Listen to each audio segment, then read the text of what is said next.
What happens when a combat veteran congressman puts a war secretary on the stand and refuses to let him dodge a single bullet? You get 5 minutes of the most brutal, unfiltered political accountability you'll ever witness, and a question that cuts through every talking point like a blade. Does that sound like winning? Let's watch. I'll break it down. Gentlelady yields back. Chair now recognizes the gentleman from Massachusetts, Mr. Moulton. Thank you very much, Mr. Chairman. Mr. Secretary, you and I agree that Iran is a national security threat to us and our allies. Now, earlier you called us feckless for questioning your war. Do you think Congress was smart or feckless when it failed to ask tough questions of the Bush administration and gave them a blank check for Iraq?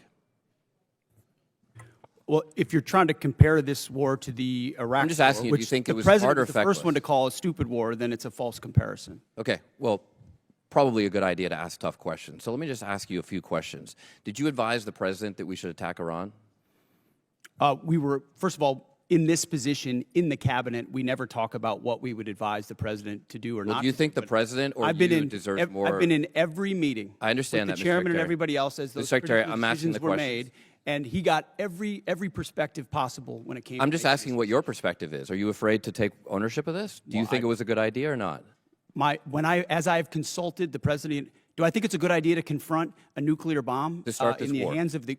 Imagine what the world would look like right now if Iran had a nuclear weapon. Okay, so let's just imagine. Which, by the way, if every they other, had one, every which the previous Obama deal was administration, going to allow them, including to do, the first Trump administration, they had one. prevented them from having a nuclear weapon. So, listen, how is this war going? Do you think we're winning?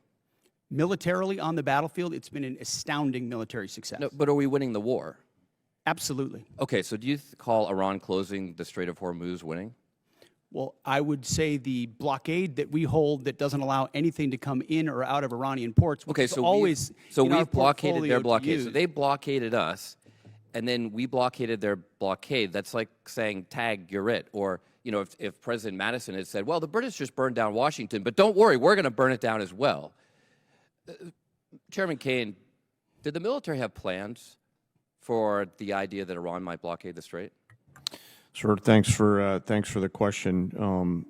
I'll answer it this way. You know, in this job, I have to maintain trust with a variety of constituents. To Okay, I'm include just the president. asking if the military Yes, had sir. plans. As always, my point in this is, as I explain the role, my point in this is we always offer a full range of military options that are carefully considered, with the associated risks with those options and the considerations therein. So, Mr. Secretary, did you consider this risk? Of course, this department has looked at all aspects of this risk. And So then because why did you this send the department looks, minesweepers, the only minesweepers we had in the Gulf, to Singapore weeks before the war started? we have lots of capabilities that you may or may not be aware of at the classified level. Okay, and to deal so, with, to deal with by the way, would mines. the Trump-class battleships have helped with this? You're talking about a Minesweeping. prospective future battleship, which we welcome in the fleet. Okay, so you're supportive of the battleships. Yes, sir. Okay. How much has Iran profited from your administration lifting the sanctions on Iran when you started this war?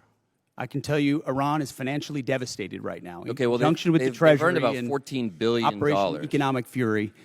They're at a point where between the blockade and what we've done to them militarily, remember, they don't have a Navy. They can't contest the blockade. Okay. Between what we've done to them What kind of militarily a and Navy can financially, they buy they're at a for place $14 billion? where they have very few options. How many Chinese missiles can they buy for $14 billion? Does that sound like winning? They're not. We're ensuring, and they're not buying Chinese missiles. Okay. You know, at the end of the day, this also has a cost to us. If let's say this war costs $100 billion, I mean, you've already said, give us more time. It's only been 2 months. It could go on for 20 years like Iraq and Afghanistan. Let's just say it costs $100 billion. What is that to the average American taxpayer? Do you have any idea?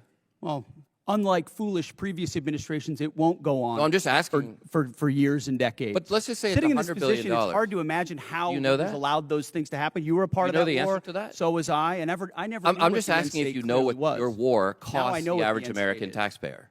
What is the cost of Iran having a nuclear weapon that they wield I'm over just us? asking if you know the cost of the average American I'm taxpayer. asking you what It's the about cost would be of $600. that.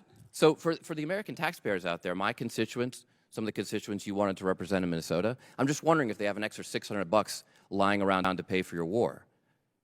I think that's just a question that we ought to ask. Now, quickly, on March 13th in a press conference, you said, we will give them no quarter, no mercy. In order for no quarter or no survivors is a war crime under the Geneva Conventions. You understand that's murder. Do you stand by that statement? The Department of War fights to win, and we ensure that our warfighters have the rules of engagement necessary to be as effective Okay, so as just to humanly be clear, possible. you which called they are. Democratic members of Congress to be tried for sedition for reminding our troops to follow the law. But when you tell them to commit a war crime, you stand by yourself. For insinuating that the Congratulations, laws that Mr. we're giving them are Gentleman's unlawful. time's What a expired. great Chair guy. now recognizes the gentleman from This congressional hearing exchange between Representative Seth Moulton of Massachusetts and Secretary Pete Hegseth is one of the most electrically charged, politically significant confrontations to emerge from the ongoing debate over America's war with Iran. And to truly understand what happened in these 5 minutes, you have to understand who these two men are and what they each represent before a single word is spoken. Seth Moulton is not just another politician asking questions from a safe distance. He is a Marine combat veteran who served multiple tours in Iraq, a man who has seen war not through briefing rooms and press conferences, but through the dust and blood of actual combat, which means when he asks questions about military strategy, the cost of war, and the rules of engagement, he is asking them with a moral authority and lived experience that no amount of political deflection can easily dismiss.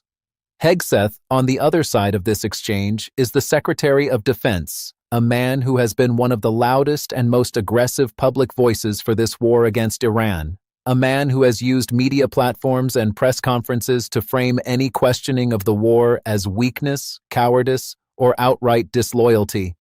And it is that very framing that Moulton dismantles, methodically and mercilessly, from the very first second of his time. The opening move Moulton makes is a masterstroke of political judo. He doesn't attack the war directly. He forces Hegseth to contradict himself using the logic of the very criticism Hegseth had leveled at Congress. Hegseth had called members feckless for questioning the war, but Moulton immediately turns that word back on him by invoking Iraq, a war that Congress rubber-stamped without asking hard questions, a war that cost trillions of dollars, thousands of American lives, and destabilized an entire region for decades. By asking whether Congress was smart or feckless when it gave George W. Bush a blank check for Iraq, Moulton is making a devastating and airtight argument. The lesson of Iraq is that asking tough questions isn't disloyalty. It is the most patriotic and responsible thing a legislature can do. And any secretary who calls that feckless has either forgotten history or is deliberately trying to silence oversight.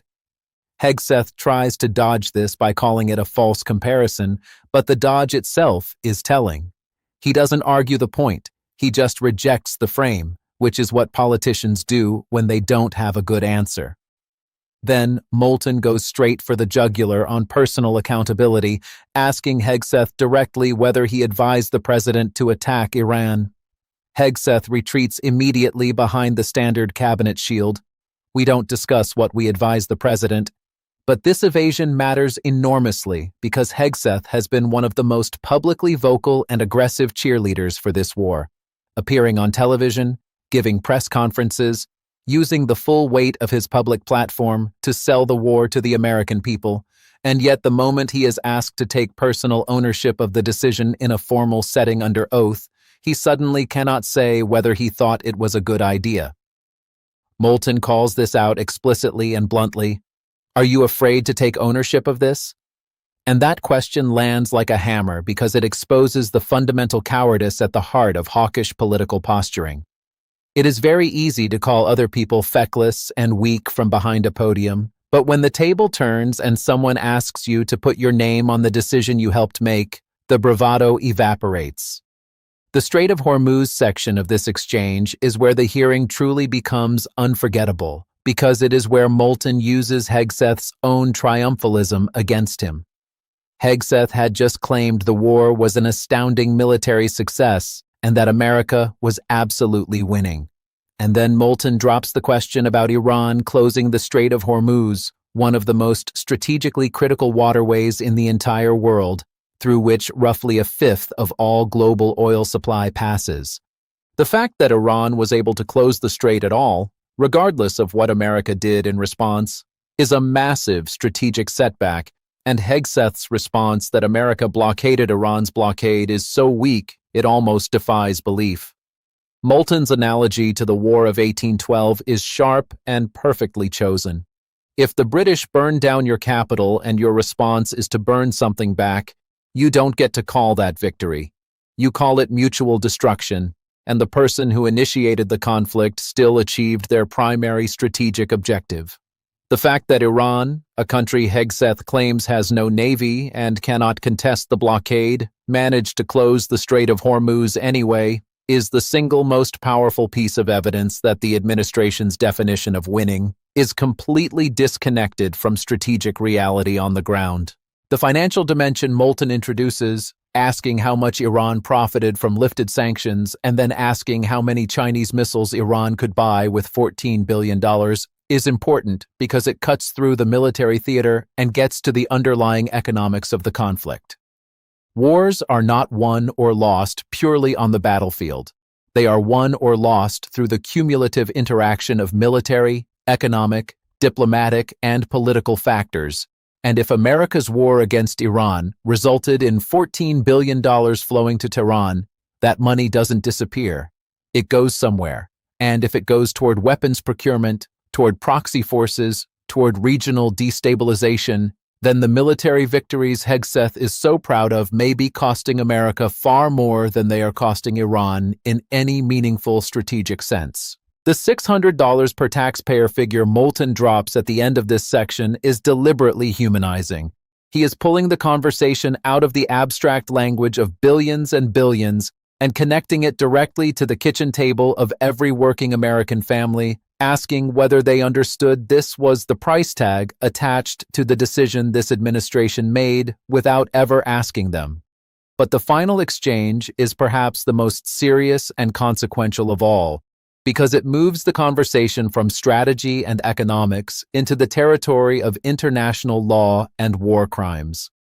Moulton confronts Hegseth directly with a statement Hegseth made on March 13th in a press conference. "We will give them no quarter, no mercy," and points out plainly that no quarter, meaning no survivors, is explicitly defined as a war crime under the Geneva Conventions. This is not a political point, it is a legal and moral one, and the fact that Hegseth does not clearly retract the statement or acknowledge the legal concern is deeply alarming. What makes this even more devastating in context is the hypocrisy Moulton immediately highlights.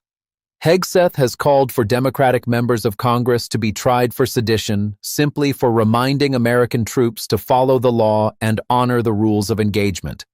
And yet, when Hegseth himself makes a public statement that arguably encourages troops to commit what would legally constitute murder under international law, he stands by it and deflects.